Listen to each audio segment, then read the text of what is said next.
Are you focusing too much on muscle size? Many people do. This mindset overlooks an important truth. Muscle is not only for looks, it's a vital organ. It plays a huge role in your overall health. So, what's the big deal about muscle? In 2003, researchers made a game-changing proposal. They suggested we classify skeletal muscle as an endocrine organ. Like your thyroid and pancreas, muscles secrete hormones. They communicate with other organs and systems. When you exercise, your muscles contract. During this, they release myokines. Myokines are small proteins that travel through your bloodstream. They signal other organs, such as your brain, liver, and immune system. This is where the magic happens. For instance, let's talk about irisin.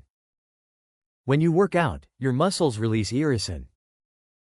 This myokine crosses the blood-brain barrier. It fosters the growth of neurons in the hippocampus.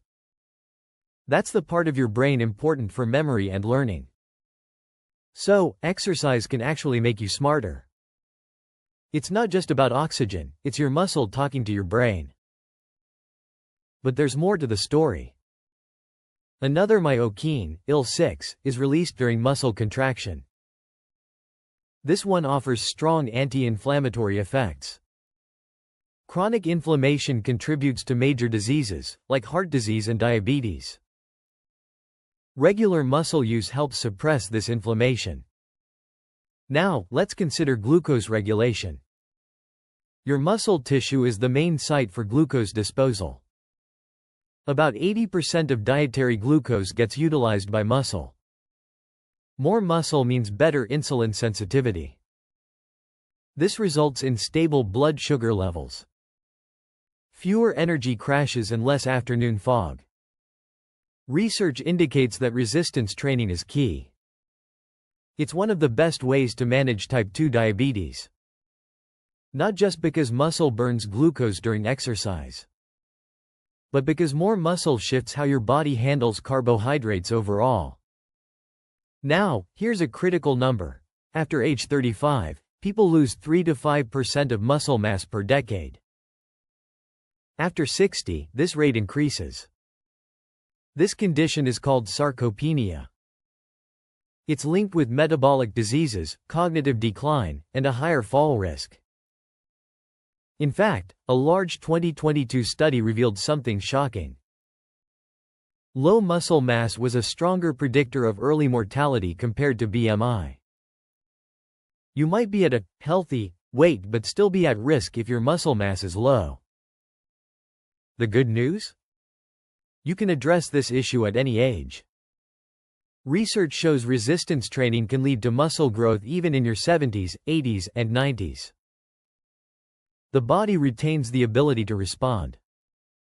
What matters is consistency in providing a signal. This is where progressive overload comes into play. Gradually increase the demands on your muscles over time.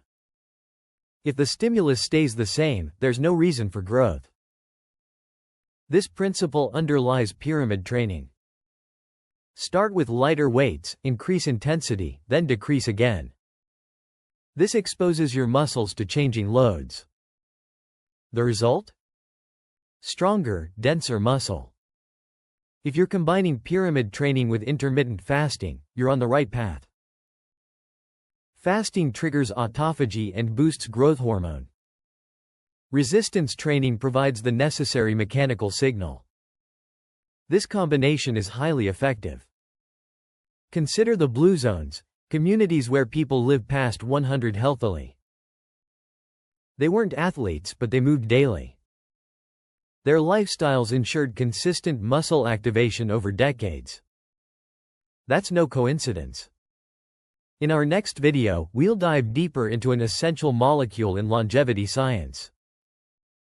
It declines significantly between your 20s and 50s. This decline relates directly to aging, fatigue, and cognitive loss. And yes, there are simple, often free methods to slow it down. Don't miss out. Subscribe now to stay informed.